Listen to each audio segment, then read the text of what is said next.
या कुछ करता उसे बड़ा तंग करते और बड़े खुश होते थे। बिस्मिल्लाह का एक अमल था। अमल क्या था? कोई इजाजत नहीं मिली थी, बस वैसे ही पढ़ता रहता था।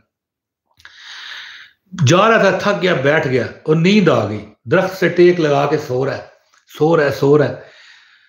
जिन्नात ने उसे तंग करने की कोशिश की, छेड़ते थे बस और नुकसान नहीं पहुंचाते थे। नाक में उंगली दे दी, तंग किया, बाल उतार के खींच लिए, थप्पड़ मार दिया, समझ गए ना? तो इसके करीब जब आने की कोशिश करते थे ना, तो इसके अंदर से जहन्नम की गर्मी निकल के उन्हें लगती थी। अल्लाह माफ करे को, मैं ये नहीं कह रहा कि वो जहन्नमी है या कोई गुनाहगार है, नहीं नहीं। उसके अंदर से एक ऐसी आग अनदेखी जो नजर ना आए उनकी तरफ बढ़ती कि वो कहते यार ये कौन है? वो बंदा लंबा ही सो गया 2-3 घंटे। तो जिन्नात को आके उसे हलाना पड़ा कुछ, हालांकि वो हाथ नहीं लगा पा रहे थे। जलने की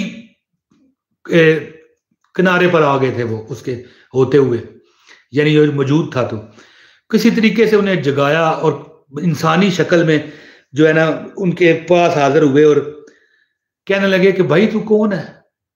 मेरी बात समझने की कोशिश कीजिएगा। वो बंदा आंखें मलता हुआ देख रहा है, एक बंदा मेरे सामने खड़ा है, वो जिन था। वो पूछता है यार तू कौन है?